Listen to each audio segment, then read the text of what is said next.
Hi everyone, আশা করি সবাই ভালো আছো, সুস্থ আছো। তো আজকের আমি দেখাবো তোমাদেরকে যে 3 দিন আগে বৃষ্টি হয়েছিল। তো এখনও দেখতে পাচ্ছ জল জমে আছে। তো আমাদের বাড়িতে জল ঢুকেছিল তখন, যখন বৃষ্টি হয়েছিল খুব, তখন ঢুকেছিল। আর এখন কতটা আছে সেইটা দেখাবো। দেখতে থাকো ভিডিওটা, ভালো লাগলে লাইক করবে, চ্যানেলটাকে সাবস্ক্রাইব করবে, আমার পাশে থেকো। চলো ভিডিওটা শুরু করি। তো এখন জল আছে এরকম অবস্থায়, আগে হাঁটু পর্যন্ত ছিল, এখন মানে মোটামুটি কমেছে, মানে যেমন লেভেলে ছিল সেখান থেকে একটু কমেছে। আর এখন এরকমই আছে, যেখানে উঁচু আছে সেখানে অল্প জল আছে, আর যেখানে নিচু আছে সেখানে একটু বেশি জল আছে। তো এই দেখো চারিদিকে জল, আর এটা রাস্তাটা মানে জলে পুরো ভর্তি হয়ে আছে আর কি। এখন দেখাই তোমাদের, আরও ওপারের দিকে গেলেই আরও দেখতে পাবে। দেখাই আর একটু। এই আমাদের বাড়িতে আগে অনেক জল ছিল, এখন কতটা জল আছে দেখো। এখন অনেকটাই কমে গেছে। আগে ওই পোর্টের 1-2 ইঞ্চি বাকি ছিল দাবাই মানে জল ঢুকতে, তো এখন অনেকটাই নেমে গেছে। দুটো পোর্ট পুরো ডুবেছিল, এখন এদিকটা অনেকটা জল নেমে গেছে, একদমই জল নেই এদিকে। আর এপারের দিকে আসি, এপারের দিকে গেলেই বুঝতে পারবে এই কলটা পুরোই ডুবেছিল জলেতে, এখন মানে অনেকটাই নেমে গেছে, দেখতে পাচ্ছ ভালো করে। আর এদিকে এদের বাড়িতে পুরো একদম ভর্তি ছিল জল চারিদিকে, এখনও জল আছে কিন্তু দেখো এদিকটাতে অনেক জল কমে গেছে, মানে যেই জায়গাটা নিচে সেই জায়গাটায় শুধু জল আছে।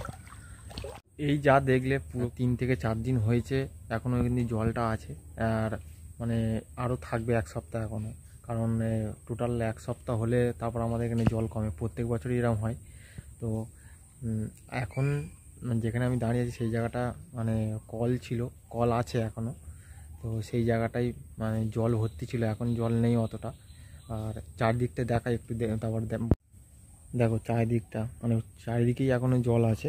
এই জায়গাটা একটু বেশি, কারণ এখানে নিচু তো তাই এরিয়াটা, তাই জন্য এই জায়গাটা বেশি। আর ওদিক থেকে জল আসে, আর আরেকটা জল আসে হচ্ছে এদিক থেকে, মানে এদিক দিয়ে ড্রেন আছে, ড্রেনটা জল এসে পুরো এদিক থেকে গিয়ে একদম এই বাগানের মধ্যে ড্রেন আছে, ধার দিয়ে ড্রেন আছে, তো ড্রেন দিয়ে চলে যায় ওদিকে।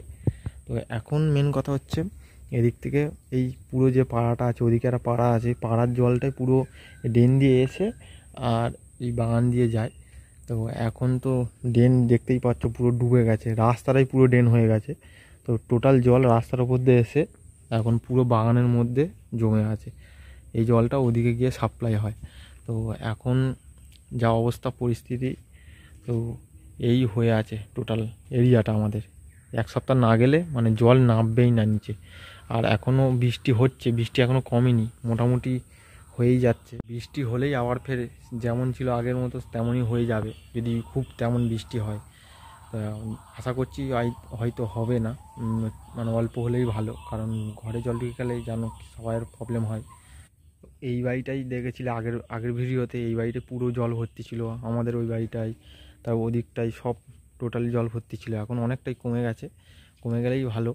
আর আর একটা জিনিস দেখো, পোস্টারটা কিন্তু মানে হেলে আছে জলের কারণে। এখানে মানে মানে পাইপ লাইন গিয়েছিল, এই টাইম কলের পাইপ লাইন যাওয়ার কারণে এখানে মানে ফাঁক হয়ে গেছে, দেখতে পাচ্ছ এই কতটা ফাঁক হয়ে গেছে, হেলে গেছে পোস্টার। আর এখন হেলে আছে, যদি বেশি জোরে বৃষ্টি হয়, যদি এর উপর প্রেশার পড়ে তাহলে জানি না কি হবে, ঘরের ওপর পড়তে পারে। তো তো আশা করছি আর বৃষ্টি হবে না। আর মানে এরকম পরিস্থিতি হলে খুবই প্রবলেম হয়। তো আজকের ভিডিওটা এত পর্যন্তই। আর যদি ভালো লাগে ভিডিওটা লাইক করবে, চ্যানেলকে সাবস্ক্রাইব করবে। আর হ্যাঁ, আমার ফেসবুক আর ইনস্টাতে গিয়ে ফলো করতে পারো, তো সব কিছু লিঙ্ক ডেসক্রিপশানে দেওয়া থাকবে, তো গিয়ে চেক করে দেখতে পারো। চলো দেখা হচ্ছে নেক্সট ভিডিওতে।